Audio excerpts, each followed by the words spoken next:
Ça démarre. Bonjour, bienvenue. On est ravis d'animer ce webinaire ce matin avec vous. Merci de vous être connectés, de nous avoir rejoints. Un tout petit point technique avant de rentrer dans le sujet qui va nous occuper aujourd'hui, à savoir s'engager en faveur des quartiers politiques de la ville en Nouvelle-Aquitaine. Le petit point technique pour vous dire que vos caméras sont éteintes, vos micros aussi. Donc, on ne vous voit pas, on ne vous entend pas. Par contre, on peut tout à fait communiquer. Alors, je vais vous montrer tout de suite une petite fenêtre. Tout en haut à droite, ici, on vous a mis une copie d'écran. Vous avez un petit volet pour ouvrir le chat. Donc, vous pouvez nous dire bonjour dans le chat, c'est ce qu'on a fait. Et un deuxième petit onglet à côté, les questions. On va passer 1 heure ensemble, 1 heure pour parler des quartiers. On va passer 45 minutes plutôt en descendant. On a beaucoup d'informations à vous faire passer. Et puis, on va essayer de garder 15 minutes pour les questions. Si on n'arrive pas à les traiter, ces questions, de toute façon, on les garde et puis on vous recontactera, on pourra échanger avec vous. Bonjour Émilie, merci pour cet accueil. Les autres, voilà, on vous laisse intervenir. Ce chat tout au long vraiment de l'intervention, n'hésitez pas à l'utiliser. On sera ravis de réagir au fur et à mesure des interventions. On est parti donc pour 1 heure ensemble. Alors, pourquoi on a souhaité mettre en place un webinaire sur ce sujet ? Il y a plusieurs raisons. Toute l'année, on travaille avec les entreprises sur la question des quartiers politiques de la ville. On en parle avec les entreprises de notre réseau, on en parle avec vous, hein, pour certains on se connaît bien, et puis on s'est rendu compte finalement qu'on était interpellé régulièrement sur cette notion et que derrière ce vocable de quartier, on ne mettait pas tous les mêmes sujets, on n'avait pas tous les mêmes représentations. Donc c'était important de reposer d'abord une vraie compréhension de ce qu'est un quartier politique de la ville, de ce qu'est la politique de la ville. D'abord, hein, on va faire un petit retour sur ce sujet-là, comprendre ce qu'on entend, ce qu'on met derrière ce mot de quartier politique de la ville, de QPV, de quoi on parle exactement. On a voulu faire un focus au niveau de la Nouvelle-Aquitaine, qui est vraiment notre territoire de référence, et on a voulu élargir vraiment ce champ-là à ce territoire pour vraiment comprendre qu'est-ce qu'était un quartier politique de la ville dans vos territoires, chacun, hein, vous êtes des inscrits d'un petit peu partout, vous êtes de différents territoires, donc c'était important de vous donner cet éclairage-là, et puis de comprendre pourquoi il était important de s'engager en faveur de ces quartiers. Ça, c'est un premier sujet. Ceci étant dit, on a un deuxième temps de l'intervention qui va nous occuper. Ce sera comment on s'engage. Une fois qu'on a compris le pour qui et pourquoi on s'engage, la question va être comment. Et on a choisi de faire un focus sur 3 thématiques, 3 façons de s'engager. Il y en a beaucoup, hein, mais celles qui vont nous préoccuper aujourd'hui, c'est la question de l'éducation, la question de l'emploi et la question du tissu associatif. Il y a vraiment trois axes pour s'engager. Ces engagements-là, on vous a invité, alors aujourd'hui, on vous avait demandé à l'inscription pour certains si vous étiez déjà engagé, si votre entreprise s'engageait déjà. Pour beaucoup, vous l'êtes. Pour une bonne partie d'entre vous, vous êtes également déjà signataire du pacte. Donc, on en parlera aussi, hein, mais c'est voilà, pour certains, vous êtes signataire du pacte, c'est une façon de s'engager, c'est un sujet. C'est à ce titre-là que vous êtes là aujourd'hui, mais pas que, c'est vraiment quelque chose qu'on a souhaité bien plus large que ça. Donc, on va rentrer tout de suite dans le vif du sujet, avec la première partie qui est la compréhension. Alors, comprendre les quartiers, c'est comprendre des acronymes, pour commencer. On vous a fait une petite sélection d'acronymes qu'on entend régulièrement. QPV, ANRU, REP, REP+, CUX, SECPA, ZFU, on en a choisi quelques-uns. On va déjà vous faire intervenir. On voulait vous demander d'intervenir dans le chat pour nous dire déjà par le chat, hein, tout simplement, nous dire est-ce que vous en connaissez certains et peut-être nous citer dans le chat ceux que vous connaissez. Si vous connaissez QPV, vous pouvez nous écrire QPV dans le chat. Et si en plus vous connaissez la définition, c'est encore mieux. On veut bien que vous nous la donniez. Voilà, ça nous intéressait de savoir déjà si ce vocable était partagé ou pas. Donc, je vous laisse 1 minute pour réagir, peut-être saisir dans le chat ceux que vous connaissez.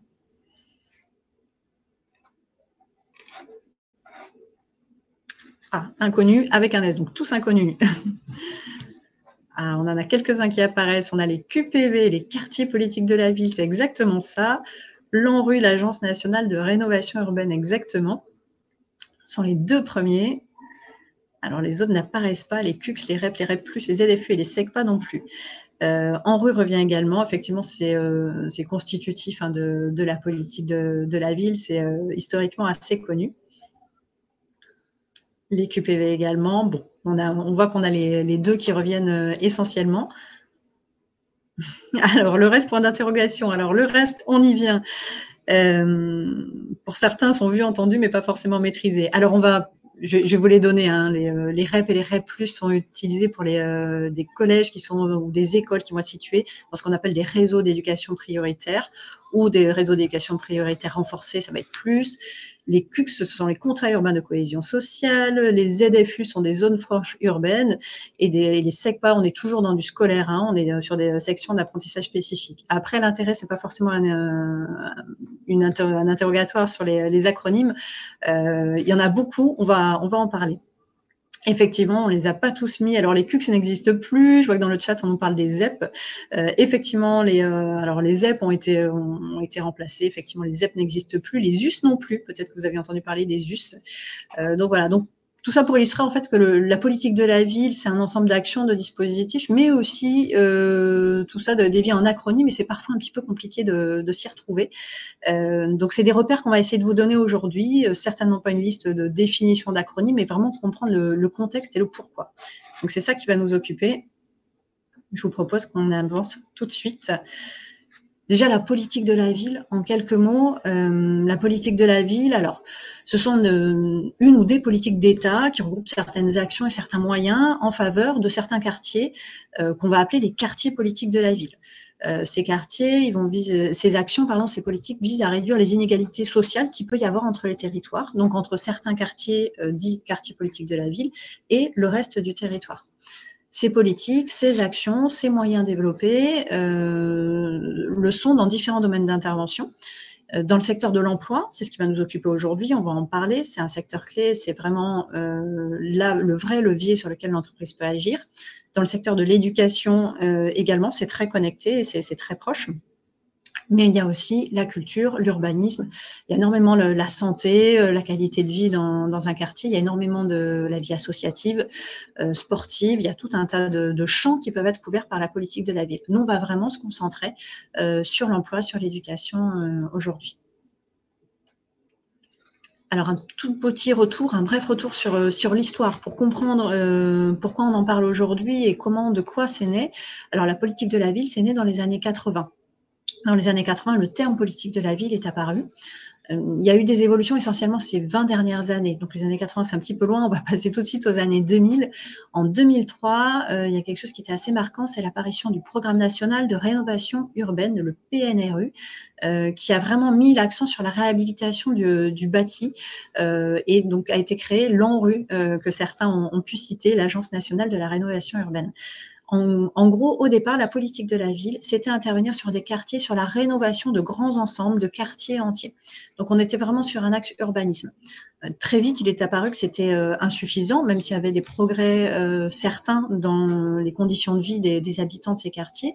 C'est apparu comme tout à fait insuffisant. Et il y a un volet social qui a été rajouté dès 2007 au travers de ce qu'on appelait à l'époque les CUCS, les contrats urbains de cohésion sociale.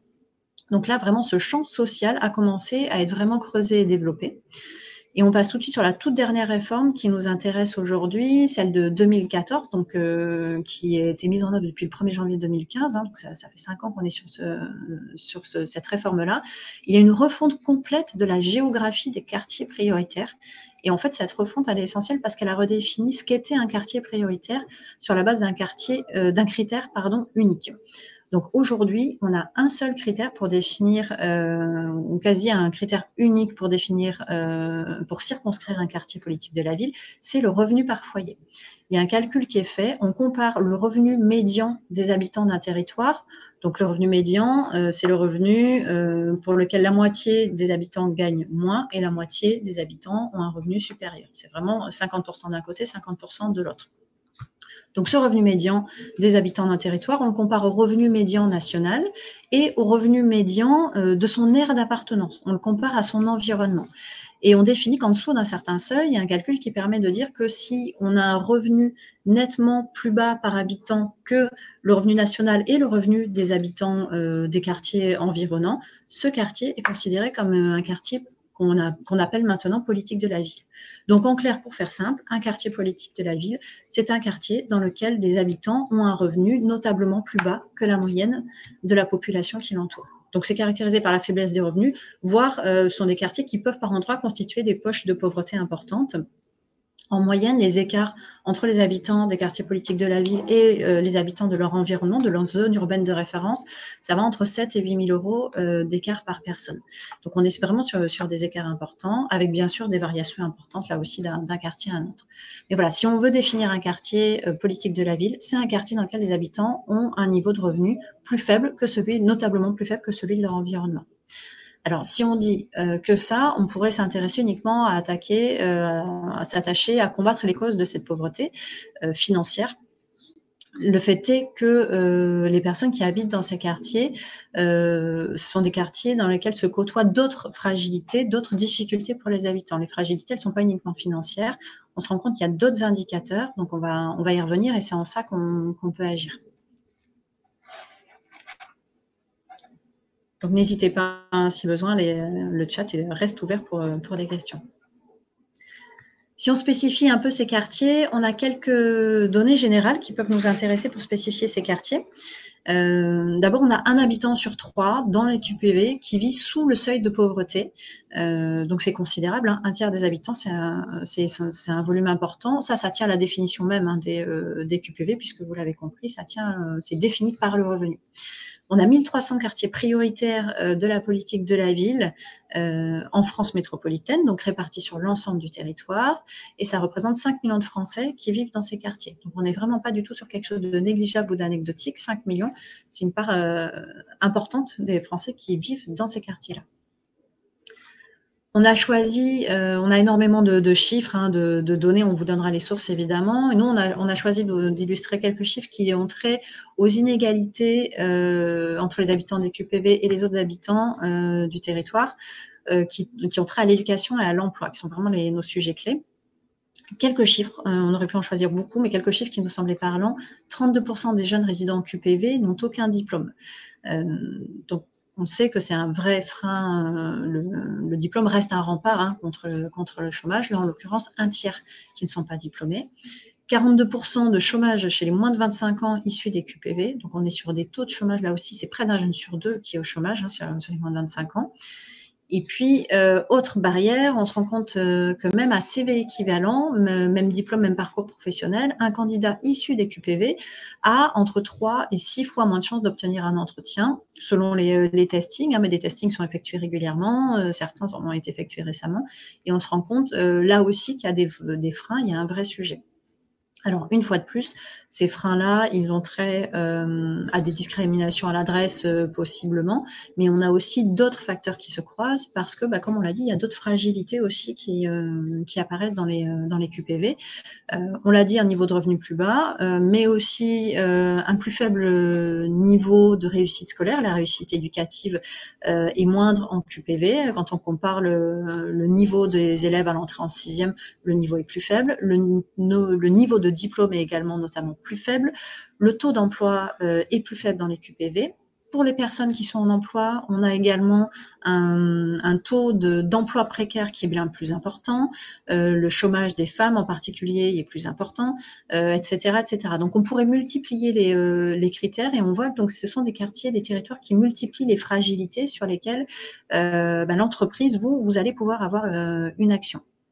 Donc, quand on a posé l'ensemble de ces critères, de ces constats sur les QPV, on se rend compte de la nécessité, voire de l'urgence à agir en faveur des habitants de ces quartiers.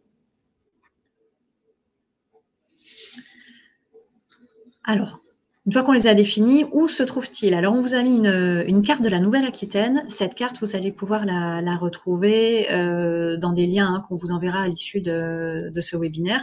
Vous aurez accès au replay, évidemment, mais aussi aux liens pour accéder à cette carte et pouvoir les avoir en détail. Sur la Nouvelle-Aquitaine, on a 81 quartiers politiques de la ville.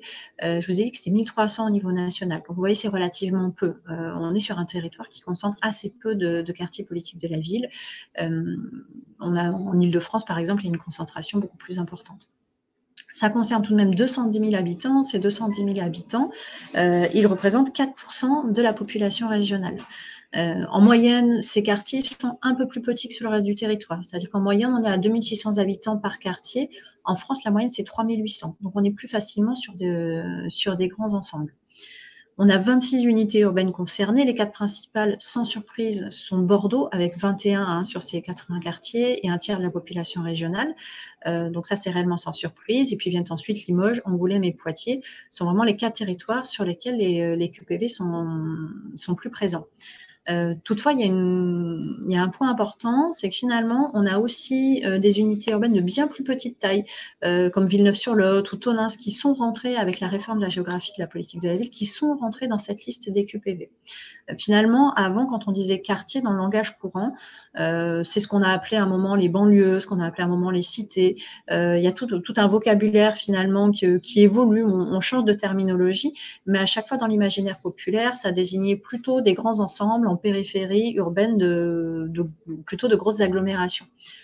Derrière le terme quartier politique de la ville, il faut oublier complètement ce qu'on peut mettre derrière le terme courant de quartier. Ce qu'on entend par quartier, ce n'est pas un quartier politique de la ville. Un quartier politique de la ville, dans la réalité, oui, ça peut être effectivement ces grands ensembles de périphérie urbaine que l'on connaît, mais c'est aussi des centres-villes, des centres-bourgs de villes, des centres-villes de taille moyenne, voire des centres pour le quartier Saint-Michel, par exemple, pour les personnes qui connaissent Bordeaux. Saint-Michel est un quartier politique de la ville. On est en plein centre-ville d'une grosse métropole et on est sur un quartier politique de la ville. Donc, il faut vraiment sortir de l'image du quartier, entre guillemets, et vraiment comprendre que le quartier politique de la ville, ça traduit aussi la paupérisation de certains territoires et qu'il y a aussi à agir dans des territoires presque ruraux pour certains.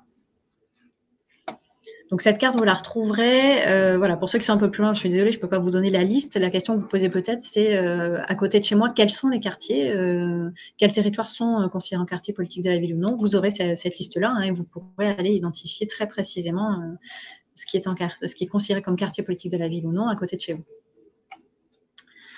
Alors, pourquoi s'engager? On va faire un rappel de choses qui sont assez classiques, des différents enjeux qu'une entreprise a à s'engager. En préambule, les enjeux qu'une entreprise a à s'engager en faveur des quartiers politiques de la ville, ça va être la même chose pour l'ensemble des sujets de diversité et d'inclusion au sens large. L'entreprise a des enjeux à s'engager, a vraiment un bénéfice, un intérêt à s'engager en faveur de la diversité, en faveur ou à mettre en place des politiques d'inclusion. Ce n'est pas spécifique aux quartiers politiques de la ville. Pour autant, ça nous semblait important de les rappeler ici aujourd'hui. Alors, des enjeux RH, en premier lieu, ça, on est toujours sur une évidence RH. Une entreprise a toujours intérêt à diversifier son sourcing. Ça lui permettra d'accéder à des candidatures auxquelles elle n'a pas accès facilement. Ça peut avoir un vrai effet positif pour les métiers en tension. Un travail aussi en termes de gestion prévisionnelle des emplois et des compétences. S'engager au plus près du territoire, au plus près des habitants, s'engager sur des actions d'éducation, par exemple, aller voir les plus jeunes aujourd'hui, c'est vraiment préparer les métiers de demain, les salariés de demain, vos recrutements de demain. Donc, ces bénéfices RH, ils sont vraiment sur du recrutement, sur la diversification du sourcing et sur l'anticipation. Ils sont assez évidents. Ça vaut pour l'ensemble des sujets de diversité et ça vaut naturellement pour l'engagement en faveur des quartiers politiques de la ville. Un point évident en termes d'enjeux RH, il y a toujours, dès qu'on s'engage, dès qu'on est sur une action d'engagement, de mobilisation de ses collaborateurs, si c'est le choix de mode d'engagement que vous faites sur ce sujet, ça entraîne toujours de la fierté d'appartenance, de la cohésion interne. Il y a toujours un vrai bénéfice, nous on le voit au quotidien, quand on embarque des collaborateurs sur des actions d'engagement, le bénéfice, il est en direction du public que l'on va cibler, mais toujours aussi en direction, il est toujours positif pour les collaborateurs qui s'engagent et donc pour l'ensemble de l'entreprise. Deuxième enjeu, les enjeux business. Là, on est sur des politiques diversité qui commencent à être bien ancrées, qui sont comprises depuis de nombreuses années déjà et qui sont assez installées. Il est essentiel pour une entreprise à un moment d'être en capacité, parmi ses salariés, de refléter la diversité de la population. C'est quelque chose d'essentiel pour ne pas se couper tout simplement d'une partie de sa clientèle, de ne pas être en rupture avec sa clientèle. On ne peut pas avoir deux mondes totalement hermétiques, celui des salariés et celui des clients. Naturellement, il y a une espèce de porosité qui doit se faire et s'engager pour différents territoires, pour différents publics.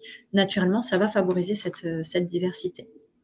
Alors après, c'est quelque chose qui est Ce sont des sujets qui sont posés de longue date. Attention, évidemment, ne pas tomber dans le cliché et dans la caricature, hein, de ne pas aller chercher spécifiquement à recruter tel ou tel public, telle ou telle population. Ça vaut pour les habitants des quartiers politiques de la ville, mais ça vaut pour tous les publics. Ça peut être totalement contre-productif et totalement déconnant. Pour vous donner un exemple, une chaîne de supermarchés avait choisi à un moment d'avoir parmi ses salariés dans un supermarché uniquement des personnes dites seniors, donc de plus de 45 ou 50 ans. C'était a priori une action positive pour l'entreprise. Ça a été très négativement perçu par les clients de l'hypermarché, les clients seniors eux-mêmes qui se sont sentis totalement discriminés et qui n'ont pas du tout compris le sens de cette démarche, parce qu'effectivement, en l'occurrence, elle n'avait pas beaucoup de sens et c'était pas une démarche construite. Donc voilà, attention quand même sur ce sujet. C'est un sujet à part entière qu'on va pas développer, mais warning là-dessus. Deux autres enjeux qui vont se rejoindre, les enjeux d'ancrage territorial. Là, pour le coup, c'est très fort et très lié à ces quartiers. Quand on s'engage sur son territoire, naturellement, on renforce son ancrage territorial, on renforce ses relations institutionnelles, avec les donneurs d'ordre, avec le tissu associatif, avec d'autres entreprises, parce qu'on s'engage rarement seul. Donc, sur tous ces sujets, naturellement, dès qu'on s'engage, c'est très souvent l'engagement collectif et on va tisser des liens avec tout son territoire et renforcer sa légitimité, bien sûr, à agir sur ce territoire. Les enjeux d'image de réputation, ils en découlent naturellement, forcément. C'est comme ça qu'on est ou qu'on devient ou qu'on continue à être un acteur perçu comme positif sur son territoire. Et une entreprise ne vit pas hors sol, elle a les racines forcément implantées dans son territoire. Donc, voilà, il y a quelque chose d'assez naturel finalement à agir avec et en faveur de son territoire. Puisque vous l'avez compris, les QPV sont disséminés un petit peu partout et vos entreprises ont de fortes chances d'être implantées, si ce n'est dans un QPV, à minima à proximité d'un QPV. Alors ça, c'est un bref rappel sur les enjeux. Ce qui va nous intéresser maintenant, c'est comment s'engager. On va passer un petit peu plus de temps sur ce sujet ensemble. Comment s'engager très concrètement, parce que vous l'avez compris, on a défini ces quartiers, on a compris en quoi il y avait du sens à agir en faveur de ces territoires. Maintenant, en tant qu'entreprise, quels moyens, quel levier d'action, quelle légitimité on a à agir et surtout comment s'y prendre et avec qui. C'est ce qu'on va voir dans cette partie-là. On a choisi, je vous l'ai dit en introduction, 3 thématiques, l'emploi, l'éducation, le tissu associatif. L'éducation, parce que c'est le premier pilier. S'intéresser aux plus jeunes, c'est vraiment s'intéresser à la société de demain. Quand on va parler à des élèves de 4e, de 3e et quand on est une entreprise, on est très tôt, on est très en amont, mais pas tant que ça. Finalement, ces jeunes, c'est l'âge où on va leur demander de faire des choix d'orientation et de réfléchir au monde professionnel.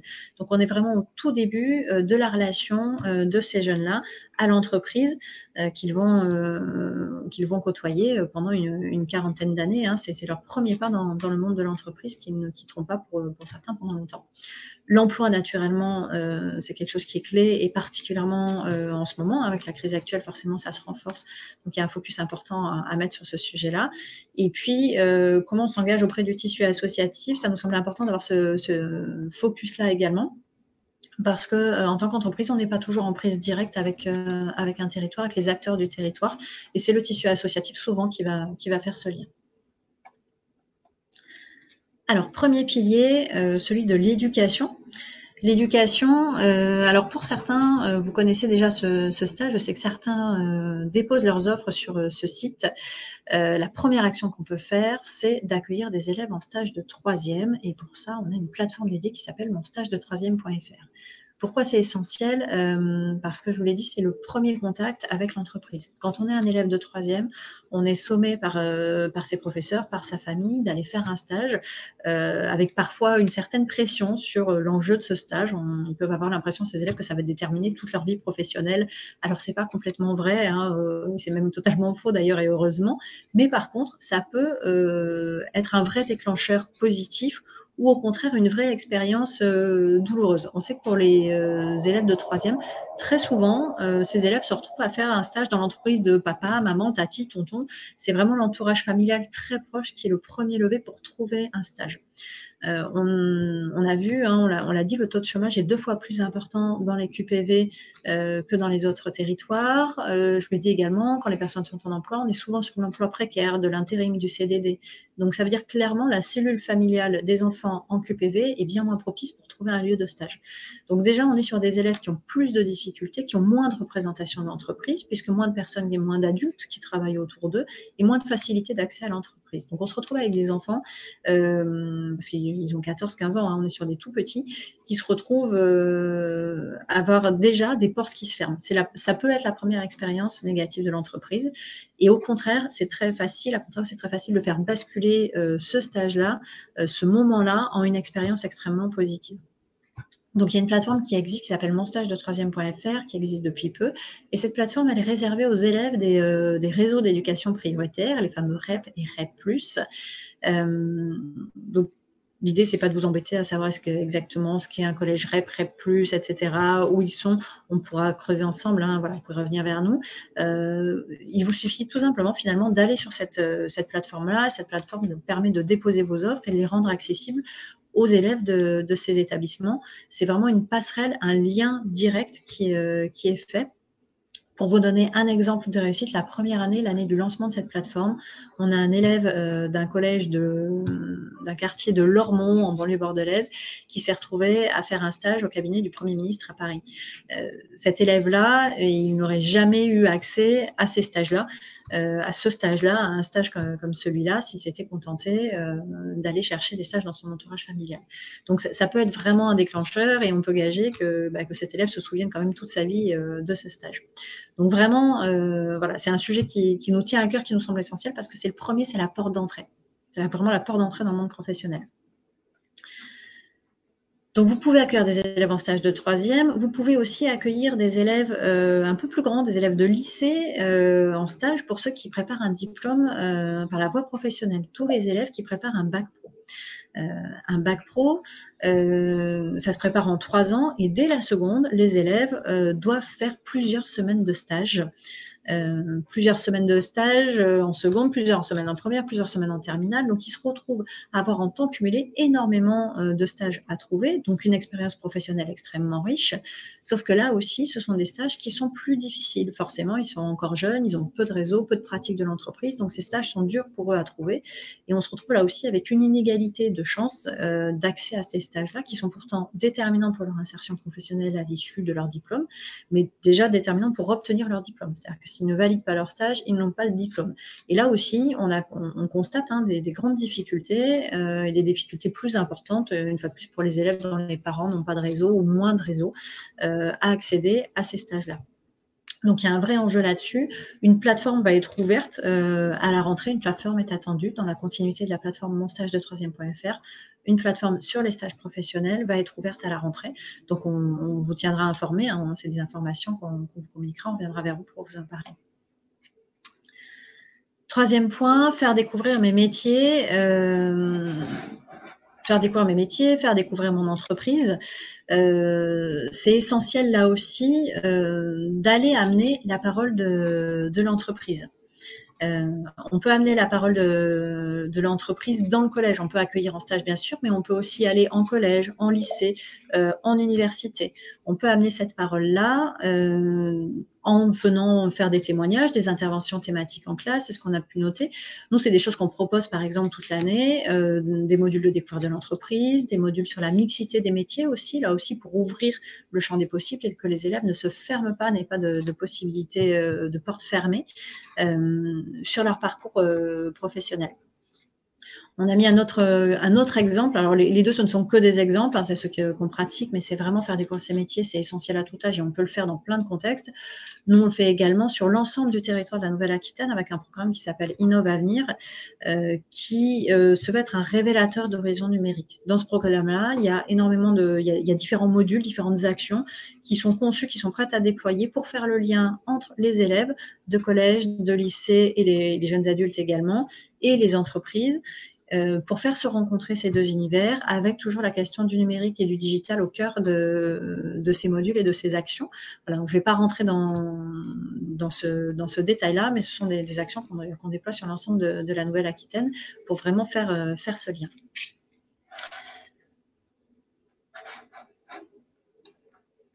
Deuxième sujet, la question de l'emploi. Alors, l'emploi, c'est clé en ce moment. Là aussi, on a essayé de prendre les choses dans l'ordre.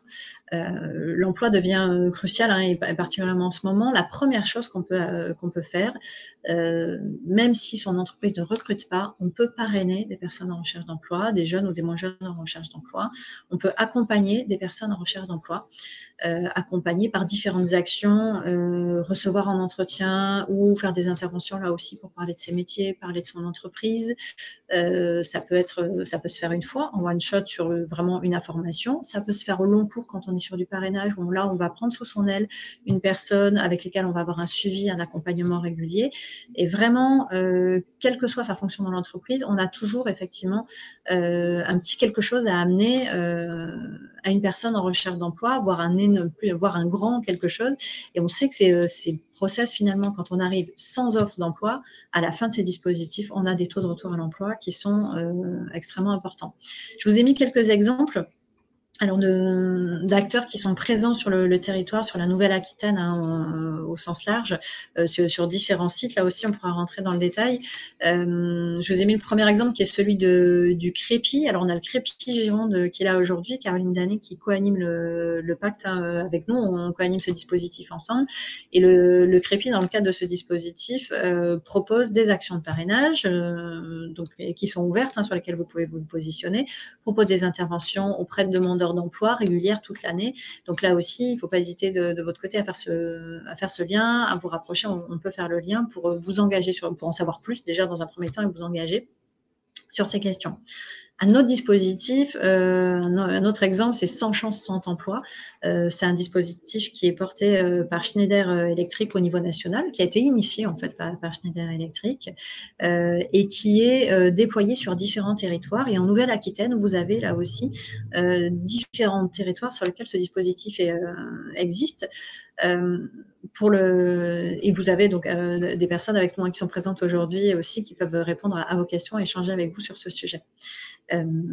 Donc, 100 chances, 100 emplois. Sur le territoire de Bordeaux, on va prendre cet exemple-là, c'est Suez qui porte ce dispositif et qui travaille avec les missions locales. Les jeunes, pendant une semaine, sont suivis dans le cadre de ce qu'on appelle un SAS. Ils sont encadrés, boostés, vraiment accompagnés. Ce sont uniquement des jeunes qui sont sélectionnés parce qu'ils ont un projet professionnel qui est clair et qui leur manque finalement pas grand-chose. Il leur manque quelques clés pour le mettre en œuvre, ce projet. Mais ce sont des jeunes qui sont motivés et qui savent où ils souhaitent aller.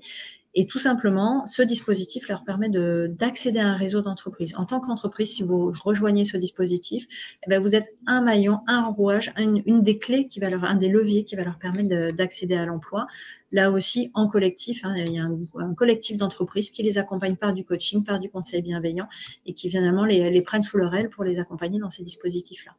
Il y a d'autres dispositifs qui existent, hein, je vous en ai mis quelques-uns, il y en existe beaucoup. Donc, quels que soient vos souhaits, vos possibilités, vous pouvez tout à fait intervenir sur du parrainage, de l'accompagnement de personnes en recherche d'emploi. Si on a des postes à pourvoir, l'engagement d'entreprise, il est encore plus facile, encore plus direct. Vous allez pouvoir recruter directement. Alors, comment on va recruter des personnes situées en quartier politique de la ville? Alors, les acteurs publics de l'emploi classiques, hein, les missions locales, Pôle emploi, Appli, etc., peuvent vous aider. Au-delà de ça, on a souhaité mettre l'accent sur 2 acteurs que vous avez peut-être un petit peu moins identifiés, qui sont présents là aussi sur tout le territoire de la Nouvelle-Aquitaine, que sont les écoles de la deuxième chance et les centres EPID. Vous avez 9 écoles de la deuxième chance en Nouvelle-Aquitaine, un centre EPID qui lui est basé à Bordeaux, mais qui accueille des jeunes de toute la Nouvelle-Aquitaine. Ces 2 structures-là ont comme point commun d'accueillir une proportion importante de jeunes issus des quartiers politiques de la ville et de les accompagner de façon très rapprochée sur leur recherche d'emploi, sur la définition d'un projet professionnel, sur les savoirs de base. Et ces 2 structures, voilà, comme d'autres, sont très avides de liens avec les entreprises et sont toujours preneuses de liens avec vous, là aussi pour ouvrir les portes dans des stages, faire découvrir les métiers, etc. Un point important, vous pouvez bénéficier d'aides financières depuis quelques mois maintenant avec un dispositif Emploi Franc qui permet, lorsque vous recrutez des personnes habitant en quartier politique de la ville, qui sont inscrites en tant que demandeurs d'emploi, d'avoir des aides financières qui vont jusqu'à 15 000 € pour un CDI. Donc, on est sur des aides conséquentes, sur des conditions d'accès qui sont extrêmement simples. La seule vraie contrainte, enfin la contrainte majoritaire, c'est de recruter. Le critère important, c'est de recruter une personne habitant en quartier politique de la ville et qui est inscrite en tant que demandeur d'emploi. Donc, ce dispositif-là, il est assez récent. Je vous invite vraiment à vous y intéresser. On organise, quand je dis on, c'est Caroline Danet du Crépi et moi-même. On vous accueille la semaine prochaine, le 8 juillet, à 11 h pour un webinaire spécifique sur lequel interviendra une personne de Pôle emploi pour vous donner toutes les clés techniques et tous les rouages de ce dispositif pour vraiment, en 45 minutes, vous ayez voilà, les clés essentielles et que vous puissiez bénéficier facilement de ce dispositif pour votre entreprise. Un focus aussi, tout simplement sur quelque chose de très actuel, les jobs d'été. On est en plein dedans et l'alternance. Dans la situation qu'on vit en ce moment, dans la situation actuelle, on sait que la question de l'emploi est cruciale et qu'elle va l'être de plus en plus. Il est urgent de porter une attention particulière, une attention soutenue aux habitants des quartiers politiques de la ville et particulièrement les plus jeunes qui sont les plus touchés par le chômage. Le gouvernement a déployé une plateforme, vraiment une plateforme, là aussi on vous mettra les liens hein, dans le mail suite à ce webinaire, une plateforme sur laquelle vous pouvez aller déposer tous vos jobs d'été. Vous avez l'inscription pour le 11 pour les emplois francs qui vient d'apparaître dans le chat pour votre information. Donc cette plateforme, là aussi, ce lien, on vous le donnera. Cette plateforme, elle va vous permettre de déposer vos offres pour des jobs d'été. Vous pouvez aussi déposer des offres d'alternance dès maintenant. Un contrat d'alternance, même si le jeune commence son contrat, sa formation en septembre, vous pouvez dès maintenant le recruter dans votre entreprise. Ça peut commencer 3 mois avant le début de la formation théorique. Donc, il y a une vraie urgence à agir là-dessus. Donc, si vous avez des besoins, là aussi, il y a des aides spécifiques sur l'alternance. Hein. Voilà, il y a tout un volet d'actions et il y a des actions urgentes, hyper concrètes et hyper efficaces à mener. Dernier point qu'on a souhaité aborder avec vous, c'est la formation au recrutement inclusif. Toutes ces actions, on voit qu'elles ont comme enjeu le sourcing. Comment développer, comment augmenter le nombre de candidatures issues des QPV dans votre entreprise. Ça, c'est effectivement le premier enjeu. On n'en a pas parlé jusque-là, mais c'est vrai qu'il y a souvent une espèce d'autocensure des habitants des QPV, mais pas que. Hein, c'est des choses qu'on peut retrouver dans différents types de populations. On a tous des stéréotypes, on a tous des freins, et on va tous à un moment s'auto-censurer en se disant cette entreprise, c'est pas pour moi, ce métier n'est pas pour moi, ce secteur d'activité n'est pas pour moi, ça sert à rien d'envoyer mon CV, ils ne voudront pas de moi. On le formalise plus ou moins, c'est plus ou moins conscient, mais il y a effectivement ce type de frein-là. Donc, toutes les premières actions dont on a pu parler, le parrainage, l'accompagnement, les coachings, etc., tout ça, ça sert aussi à lever ces freins-là, bien sûr, pour faire venir les candidatures à vous. Mais si vos RH, si vos managers de proximité ne sont pas formés, sensibilisés au recrutement inclusif, ça veut dire qu'eux aussi, victimes de leurs propres stéréotypes, de leurs propres habitudes de recrutement, de leur propre routine, peuvent, pour des bonnes ou moins bonnes raisons, écarter certaines candidatures. Donc vraiment, c'est une espèce d'entonnoir et le fait que ces candidats n'arrivent pas jusqu'au cœur de l'entreprise, c'est multifactoriel. Hein. Il y a énormément de freins et de verrous à faire sauter. Il faut mettre de l'huile dans les rouages à tous les niveaux et vraiment former son management de proximité et les équipes RH sur ce recrutement inclusif. Ça fait partie des clés qui vont changer l'entreprise de demain et la typologie des salariés de votre entreprise demain.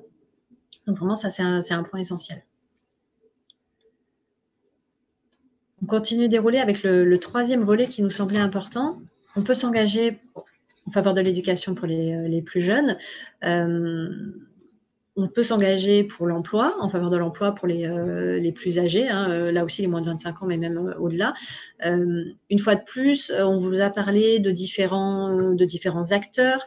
Là, on vous a donné quelques exemples très concrets, mais on voit bien que ça passe souvent par le tissu associatif, par des relais, parce qu'effectivement, on ne va pas de soi-même on ne sait pas forcément où aller poster son offre d'emploi. Si on veut intervenir dans un établissement scolaire, on ne sait pas forcément à quelle porte aller frapper. Ce sont deux univers qui ne se côtoient pas. Le tissu associatif, il est là pour faire ce lien et pour vous faciliter ces engagements et ce travail-là. Donc, les démarches que vous pouvez faire en direction du tissu associatif. Elles sont de 2 ordres. La première, c'est le mécénat de compétences. Comment on s'engage pour les associations qui travaillent en faveur des quartiers ou des associations qui travaillent dans les quartiers, tout simplement. Il y a un tissu associatif qui peut être très dense. Vous pouvez mettre à disposition vos compétences. Alors, ce mécénat de compétences, ça peut être accorder du temps à vos collaborateurs pour intervenir sur des actions qui sont très courtes ou moins.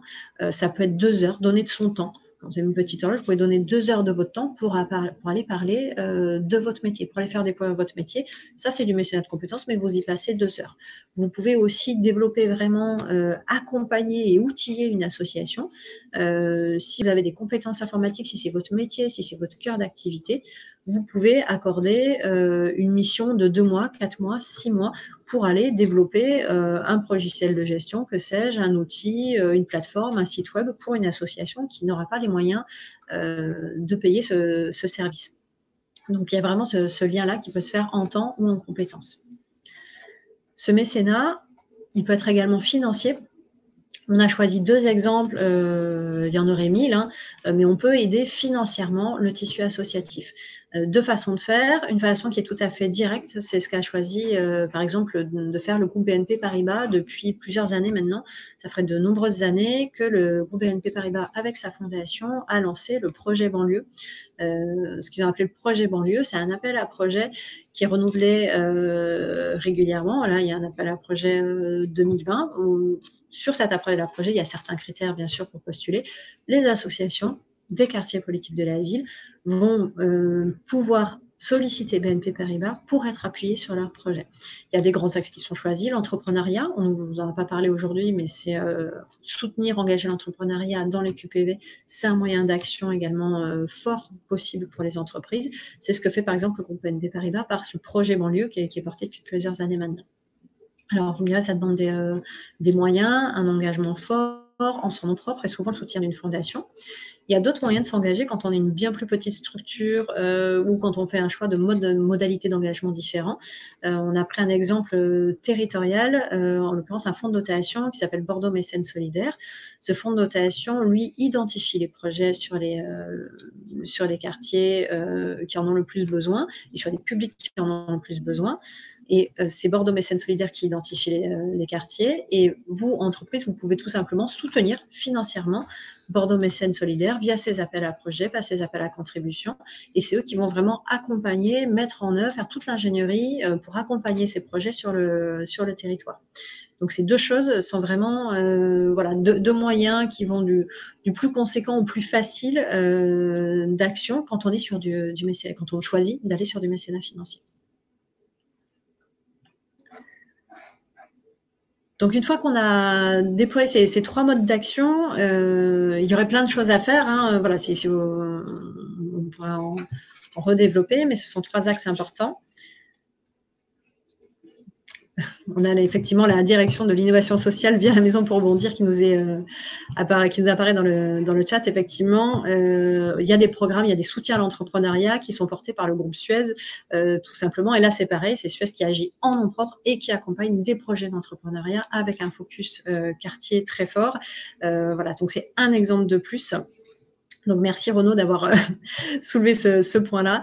Voilà, si vous avez d'autres exemples, n'hésitez pas à alimenter le chat, voilà, à faire ressortir différentes modalités. L'idée, c'est que vous repartiez de là en ayant clairement en tête différents axes, emploi, effectivement, éducation, mais aussi entrepreneuriat, soutien au tissu associatif et différents exemples pour peut-être développer encore plus que vous ne le faites aujourd'hui, votre engagement en faveur des quartiers. Donc, alimentez le chat, n'hésitez pas.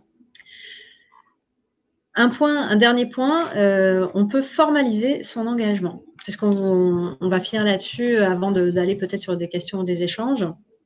Pour aller plus loin, tout ce qu'on vous a présenté là, c'était des actions isolées. Chacun à son échelle, chaque entreprise, même la plus petite, une entreprise de 3 ou 4 salariés peut aller accueillir en stage de 3e les élèves de son collège voisin. C'est vraiment la première action est la plus simple, mais chaque entreprise à son échelle peut agir. Si on veut vraiment monter d'un cran, pour aller plus loin, il faut formaliser son engagement. Et il y a un outil, il y a un dispositif qui existe pour ça, qui s'appelle le pacte avec les quartiers pour toutes les entreprises. Alors, c'est un dispositif On va refaire un petit peu d'histoire. Pour ceux qui connaissaient la charte entreprises et quartiers, la charte entreprises et quartiers n'existe plus depuis quelque temps et est devenue le pacte. Le pacte, c'est un dispositif d'État qui regroupe des entreprises qui ont choisi de s'engager en faveur des quartiers politiques de la ville.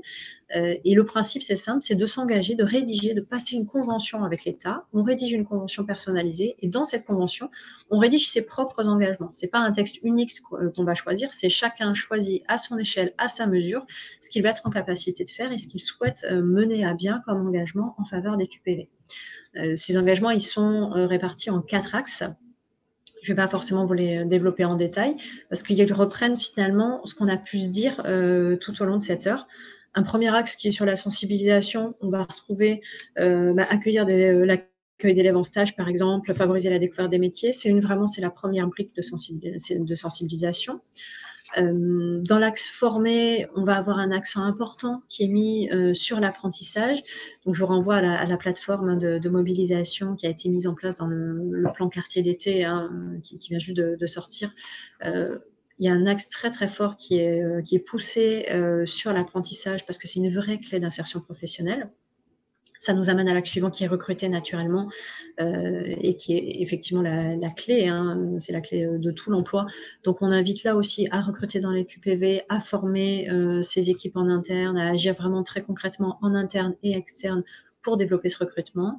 Et puis il y a un quatrième axe qui est l'axe des achats dont on n'a pas encore parlé, les achats responsables.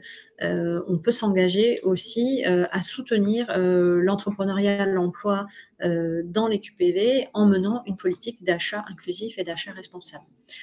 Donc, signer une convention pacte, si on n'a pas encore fait, c'est une façon de formaliser ses engagements. En interne, ça permet de les définir clairement, ça permet de les suivre également.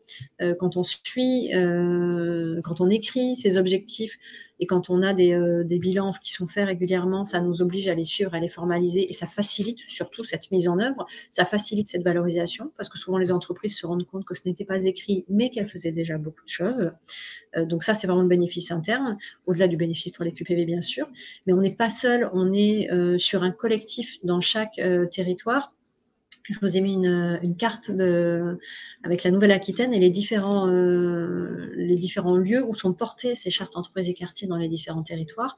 Vous signez une convention avec l'État, mais vous n'êtes pas seul sur cette convention. En Gironde, ce sont, je vous l'ai dit, le Crépi Gironde et nous, les entreprises pour la cité, qui co-animons cette charte. Donc, on est là, Crépi et les entreprises pour la cité, pour vous accompagner dans cette rédaction, dans la mise en œuvre de vos engagements, pour mettre en œuvre des actions très concrètes, pour vraiment faciliter ce travail-là, et puis surtout aussi pour vous mettre en réseau avec d'autres entreprises signataires de ce pacte-là. Donc une fois de plus, c'est une façon, au-delà de valoriser votre engagement, c'est une façon de le faire aller plus loin, de partager avec d'autres et vraiment de développer votre engagement sur ce sujet-là avec d'autres entreprises et donc naturellement de l'enrichir. Donc sur cette carte-là aussi, vous aurez le lien, tout simplement. On vous mettra le lien pour rejoindre, si vous le souhaitez, les animateurs de ces clubs pactes sur vos territoires qui pourront vous accompagner pour ceux qui ne sont pas en Gironde. Une dernière slide, si vous souhaitez aller plus loin, c'est un sujet très riche, très, très large, cette question des quartiers politiques de la ville. On a fait des choix, dans les chiffres qu'on vous a présentés, donc ce qu'on a souhaité vous raconter de cette histoire et de cette réalité aujourd'hui des quartiers politiques de la ville. On a fait aussi des choix sur les modalités et les axes d'engagement. Vous pouvez creuser, vous pouvez aller plus loin. On vous a mis sur cette slide quelques ressources, une espèce de boîte à outils et ressources d'information. Le premier, le site d'information géographique SIG Ville, c'est le site ressource si vous voulez vous engager sur les QPV. Vous avez un petit champ qu'on vous a copié qui s'appelle « Votre adresse est-elle en quartier prioritaire politique de la ville ?» Parce que vous avez compris, il y a une carte qu'on vous a montrée au début avec des territoires très précis. À une rue près, on est ou on n'est pas en quartier politique de la ville. Il faut bien qu'il y ait une frontière pour le savoir, il y a cet outil très simple, vous saisissez votre adresse et vous savez tout de suite si elle est en quartier politique de la ville ou non. Ça peut vous permettre sur votre territoire de vous repérer sur vos territoires d'intervention. Vous intervenez peut-être déjà en quartier politique de la ville sans le savoir pour certains, puisqu'on vous l'a dit, on a des représentations des quartiers, mais la réalité de ce que sont les quartiers politiques de la ville est parfois vraiment très différente de ces représentations. Donc vous avez peut-être des actions déjà sans le savoir. Il y a le site, le réseau Canopé également, qui est celui de l'éducation prioritaire. Celui-là, il va vous permettre de retrouver des collèges qui sont en réseau d'éducation prioritaire. On n'a pas voulu vous noyer avec les détails, mais on est sur une géographie un petit peu différente entre les réseaux d'éducation prioritaire, de l'éducation nationale et les quartiers politiques de la ville. Ça peut se recouper, mais pas toujours. C'est évidemment, naturellement, il y a des choses qui se recoupent. Si vous voulez aller plus loin et vous engager plus fortement sur cette éducation prioritaire, il y a ce site ressources. Il y a également des chiffres, on vous a donné quelques chiffres, on a essayé de surtout ne pas vous en donner trop. Si vous êtes amoureux des chiffres, si vous voulez creuser, vous pouvez aller sur l'Observatoire national de la politique de la ville. Donc, c'est vraiment un site extrêmement riche. L'INSEE a également produit des études extrêmement avec du contenu très, très dense. Et pour le coup, on vous fera suivre une étude que l'INSEE a produite sur les QPV spécifiquement en Nouvelle-Aquitaine. Là aussi, pour que vous ayez chacun une connaissance fine du territoire à côté de chez vous. Et puis, dernier site, celui de la Nouvelle-Aquitaine, sur lequel vous allez retrouver sur sa page politique de la ville, où vous allez retrouver notamment la carte qu'on vous a présentée, qui est issue de ce site-là, qui est la clé, commencer à s'intéresser au territoire avant d'attaquer des politiques. Et enfin, le site, le pacte avec les quartiers pour toutes les entreprises. Voilà, donc là aussi, il y a un site qui existe avec énormément d'informations. Donc, on est à votre disposition, Caroline et moi, pour aller plus loin, pour vous accompagner sur cette question du pacte. Mais bien sûr, voilà, sur d'autres territoires, si vous n'êtes pas en Gironde, n'hésitez pas à passer par nous aussi. On fera des relais naturellement sur ce sujet. Voilà, donc tous ces sites ressources, voilà, vous pourrez creuser le sujet. En tout cas, voilà, ce qu'on avait envie que vous reteniez, c'est changer ce regard. Un quartier politique de la ville n'est pas forcément un quartier. Comprendre l'ensemble des fragilités qui peuvent se côtoyer dans ces territoires, c'est essentiel. Une fois qu'on a compris ça, vraiment, on souhaitait vous proposer quelques modalités d'engagement, que ce soit sur l'accompagnement vers l'emploi, l'entrepreneuriat, on en a parlé, l'éducation, le soutien au tissu associatif. Le champ est extrêmement large, donc on a fait quelques propositions. J'espère que certaines voilà, auront retenu votre attention. Il nous reste un petit peu de temps, comme promis. Des questions ont pu être traitées en cours de route. Si vous avez des questions, des réactions, des témoignages, le chat est ouvert.